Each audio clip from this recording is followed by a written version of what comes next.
We always speak about footballers raking in millions, driving supercars, and enjoying the high life. But here's a twist of fate. Some football managers are indeed earning more than the superstars they manage. Yes, the blokes in suits and tension on the sidelines are raking in bigger paychecks than the goal-scoring heroes. From huge salaries to bonkers bonuses and golden deals, these managers are living kings. So why the change? Let's enter the realm of football managers and discover the shocking secret behind their million-dollar empires. In the early history of football, the manager position tended to be administrative. They dealt with transfers, regulated training schedules, and took simple tactical decisions, but never took the limelight. The real coaching used to be handed over, but look at the game today, and managers are looked at as the designers of victory, and not merely guardians of a team. Legends such as Rinus Michels transformed tactics with total football in the 70s, paving the way for current managers. Sir Alex Ferguson, Arsene Wenger, and Johan Cruyff changed their clubs and inspired generations with individual footballing ideologies. Present-day managers such as Pep Guardiola and Jürgen Klopp are not merely tacticians anymore. They are brands, personalities, and inspirational figures. Their work has grown to encompass media responsibilities, advertising campaigns, and direct participation in club affairs. A highly rated manager is now worth as much as a high-profile signing. They are the ones who determine the style of play, keep the locker room happy, and police egos, all under the gaze of supporters, experts, and journalists from across the planet. The stress is staggering, the expectations limitless, and the rewards, well, they've become just as gigantic, as football is now a multi-billion-dollar business, and clubs have come to understand that a manager's influence goes way beyond tactics. A world-class manager has an impact on everything, from performance and player development to the club's brand identity and even its stock market valuation. A prime example is Pep Guardiola, whose arrival at Manchester City coincided with both on-field success and huge commercial expansion. The manager influences the team's style, visibility, and marketability. Jürgen Klopp's personality and intense football introduced Liverpool to the global stage, creating record merchandise sales and sponsorship contracts. The manager is now at the center of the club's brand, and that means additional revenue streams and justification for larger salaries. And then there is the failure cost. Getting rid of a high-profile manager comes at a price. Chelsea paid more than £26 million to release manager contracts between 2004 and 2015. Manchester United's dismissal of José Mourinho in 2018 cost them an estimated £19.6 million.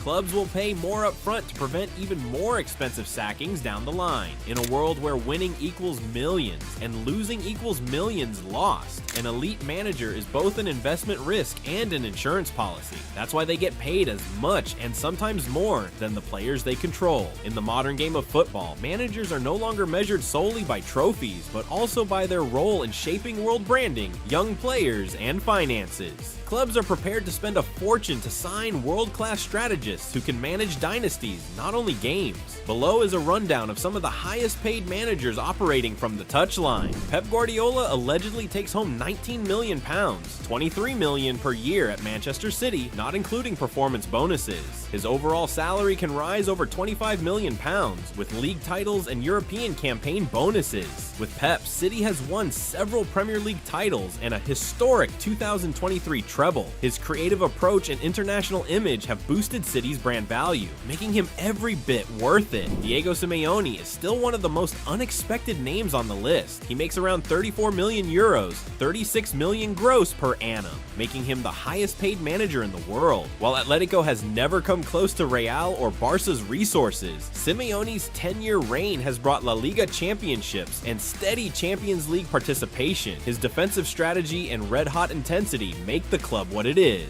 Carlo Ancelotti, the serene and laid-back maestro, commands approximately €11 million, 12 million per annum at Real Madrid. With his Champions League pedigree, 4 UCL titles, he arrives with experience and immediate gravitas. His talent for handling egos and large squads qualifies him as an asset. With his 2021 return to Madrid, he led them to another European crown, proving every euro well spent.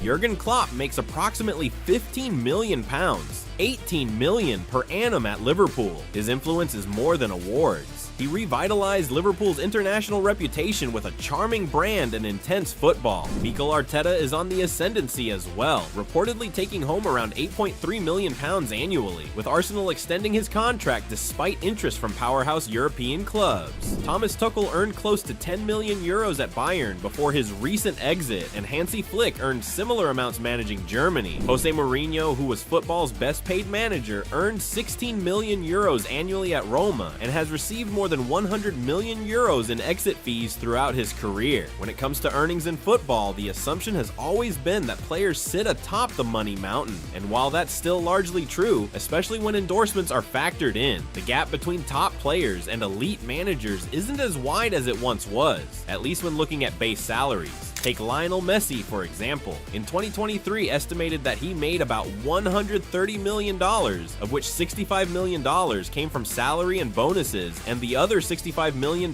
from endorsements, including giant deals with Adidas and Pepsi. Cristiano Ronaldo, with the transfer to Al Nassr in Saudi Arabia, allegedly beat that, making about $200 million, but again, only half from his on-the-field contract, the balance from his international brand and sponsorships with Nike, Binance, and others. On the younger side, Kylian Mbappe inked a whopping contract with PSG in 2022, which is said to pay him a $72 million salary every year, apart from enormous loyalty bonuses and image rights. Manchester City's goal sensation Erling Haaland gets a basic salary of £375,000 a week, but it's his expanding portfolio of brand endorsements, Puma, Nike, EA Sports, that's taking him towards $50 to $60 million a year. Compare that with Diego Simeone, who earns about €34 million gross a year at Atletico Madrid, a sum greater than the base salary of most football players. Pep Guardiola and Jürgen Klopp receive €15 to $20 million per year, while Carlo Ancelotti takes home about €11 million,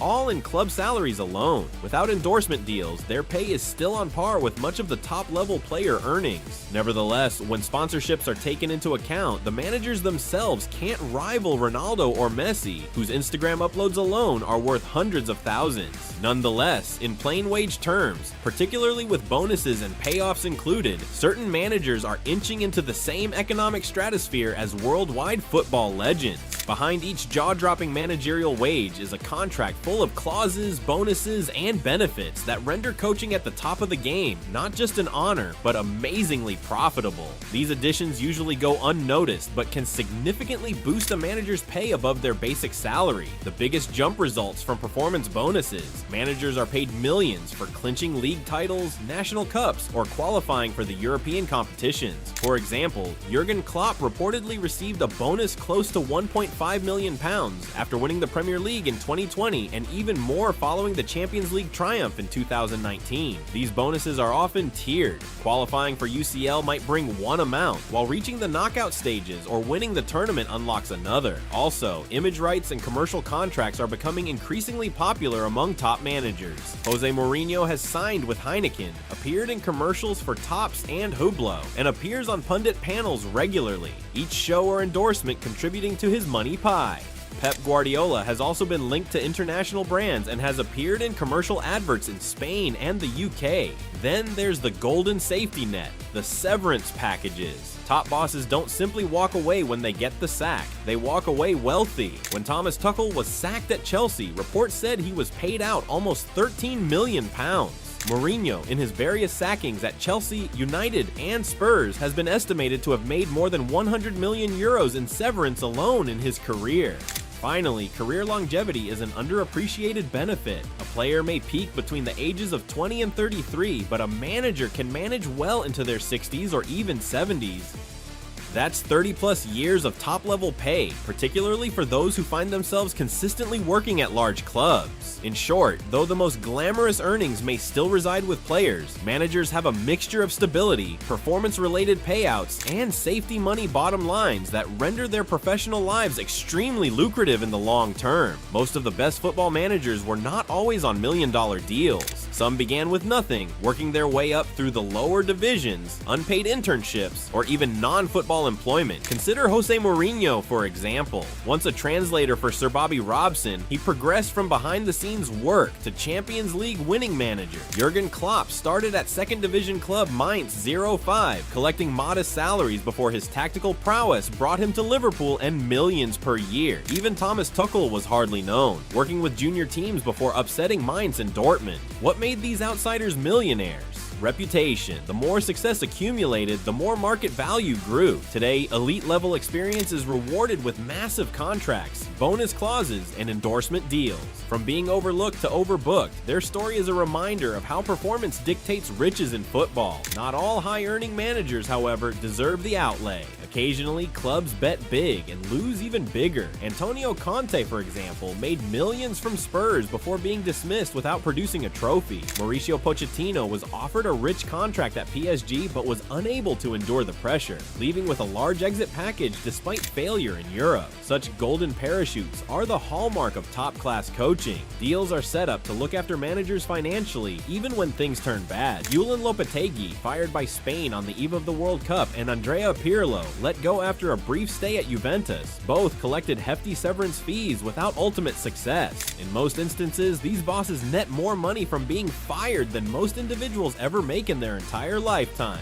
It's a cruel irony. Producing subpar performances can equate to a lucrative departure, illustrating that in top-flight football, failure doesn't necessarily translate to financial loss. As football changes, managerial positions are increasingly strategic, data-based, and media-focused, and with that, the salaries may only increase. Clubs now place a premium on top youth coaches who can grow stars themselves, avoiding transfer fees of millions. Coaches such as Julian Nagelsmann, who progress through youth levels, are part of a new generation of highly educated tacticians who combine psychology, analytics, and contemporary man management. On top of that, the emergence of oil-rich clubs such as Manchester City, PSG, and Newcastle, supported by what appears to be unlimited funds, has bred a super club culture in which success is not negotiable, and managers are under pressure to produce silverware quickly. The pressure drives up the market value of established coaches. But there's a wild card: AI and data analysts. Clubs are using machine learning to scout, strategize, and make matchday decisions more and more. This provokes questions. Might we ever have a world where managers are partly replaced or supported by technology, cutting their power or pay? Doubtful for the time being, but as AI develops, managers might be forced to reinvent themselves or be phased out of some tactical functions. But the necessity for leadership, man management, and charisma, none of which can be programmed, means the job of a manager will never be redundant. The next manager may very well resemble a CEO with an analytics team rather than the stereotypical coach with a clipboard. Manager wages elicit split public opinion and usually passionate opinions. Some supporters feel that top coaches are worth every cent, citing the mental stress, tactical acumen, and 24/7 spotlight attention they endure. Managers, after all, are not simply swapping players in and out of games. They're handling multi-million-dollar egos, media soap operas, and entire sporting cultures. Others believe it's exaggerated. Critics claim that certain managers are mere babysitters with press conference charisma, with the players doing all the work. Social media has amplified such debates. Meme scolds deriding managers for blunders like bottle jobs or parking the bus quickly go viral, particularly after expensive losses. Conversely, flashes of brilliance, such as Guardiola's tactical innovations or Klopp's charm, are celebrated and memified as well. Pundits are also polarized. Some, such as Gary Neville, argue in favor of high wages, citing the pressure cooker that is contemporary football. Others believe the gap between managers and ordinary club staff, such as analysts or youth coaches, is unfair. Finally, the question is not merely do they deserve it, but what do they bring? In an era where a single managerial decision can alter the destiny of a billion-dollar club, fans may complain, but secretly, most are aware a good manager is worth the risk. So we've seen it. Some football managers are out-earning the very stars they're supposed to manage. From mind-blowing salaries to golden exit deals, the role of a manager today isn't just tactical, it's corporate, mental, and media-heavy. These guys aren't just drawing formations on a board, they're managing egos, pressure, and sky-high expectations. fans. Is it surprising they're raking in millions? Maybe not, but still, it's wild, right? So the next time you yell at a manager on your couch, critiquing his lineup, or screaming at his substitutions, just recall he's earning more in a week than most of us will earn in years. What do you think? Are managers truly worth the millions, or has football spiraled into a world of money madness? Are these coaches the brains behind the success, or just overpaid fall guys? Drop your thoughts in the comments and let's argue it out. Respectfully, of course. And if you love wild football truths like this, hit that subscribe button so you don't miss the next one.